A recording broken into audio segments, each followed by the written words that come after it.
Au fait, le problème de la France, c'est quoi? Elle n'est pas capable de se réinventer. Ça. Parce que tout ce qui est arrivé au Sahel, la conclusion de la France, on va retourner les conquérir militairement. C'est-à-dire qu'on retourne aux années 60. La France, donc, n'est pas prête à changer son logiciel et à voir les Africains sous un angle où, pour se dire, bon, on peut faire des affaires avec eux, comme les Anglais font au Ghana, au Nigeria. La France, c'est pas possible. Elle n'accepte pas ça. C'est ça le problème. Vous dites que les Sahéliens ont choisi les Russes. Non, ils n'ont pas choisi les Russes. C'est la France qui leur a imposé les Russes. Parce que tu ne peux pas dire que tu es notre partenaire privilégié depuis 60 ans et tu recrutes des tueurs qu'on appelle terroristes pour venir ensemencer tout notre pays. Parce que le pays, surtout une zone donnée, les 3 frontières, contiennent des richesses que tu envies. Donc il faut tuer les populations de ces zones pour que tu viennes les exploiter, alors que rien ne t'empêchait d'exploiter ces richesses en bonne entente avec les populations sur place, pour qu'elles autres aussi bénéficient de cette richesse. Non, le Français, quand il veut manger seul. Partager ne fait pas partie de sa logique. C'est pourquoi, si les pays du Sahel sont riches, on envoie les djihadistes annuler, éteindre les populations et on va aller occuper les terrains. Ce qui s'est passé, la France aurait eu l'intelligence de se raviser, mais quand tu entends le cointre parler, tu te dis non, elle ne s'est pas ravisée. Elle est plutôt dans la logique des années 50 ou 60, comme au Cameroun, on va envoyer du napalm, assassiner, massacrer les populations pour qu'on puisse avoir la situation en main. La France a utilisé le napalm au Cameroun, tu dois le savoir. Quand on est là, on dit ah, les Américains, le napalm au Vietnam. Personne n'a le courage de dire que, mais à côté de nous, le napalm a brûlé des gens.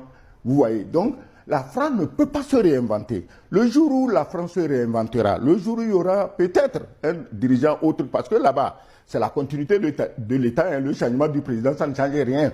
Mais le jour où il y aura un nouveau dirigeant ou 2 nouveaux dirigeants français qui se disent que, bon, après tout, les Africains, c'est des humains, hein, n'est-ce pas, qu'ils étaient venus même nous aider dans notre guerre contre le nazisme.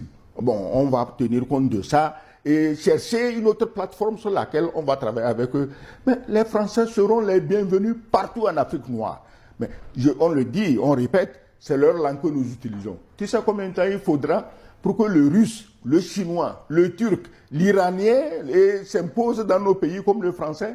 Et il faut peut-être 100 ou 200 ans. Donc on est réaliste. On ne va pas dire à la France c'est fini, on va cracher dessus. Non, mais on va cracher sur un système d'exploitation éhonté qui te fait croire que peut-être ces gens, ils ont quelque chose qui ne va pas dans leur tête. Luc Abaki, le départ des Américains est placé sous la supervision des Russes. Le Niger ne doit-il pas craindre des représailles de cette façon-là? Non, mais c'est quand même pathétique de voir combien le leadership de ces nouveaux dirigeants du Sahel permet de mettre à nu les rivalités entre les puissances occidentales. Et c'est vraiment impressionnant. Et je pense que c'est ça qui va permettre justement à ces dirigeants-là de tirer leur marron du feu. C'est-à-dire qu'à partir de l'instant où nous avons conscience que nos territoires sont sérieusement convoités par ces puissances-là, à partir des minéraux, des richesses, en tout cas des ressources dont nous disposons, nous comptons donc dans la géopolitique internationale. Et à partir de ce moment-là, on ne va plus jouer au vassaux, on ne va plus jouer au dossier, comme ce fut le cas pendant des années. On parle du partenariat qui date de 60 ans, mais non.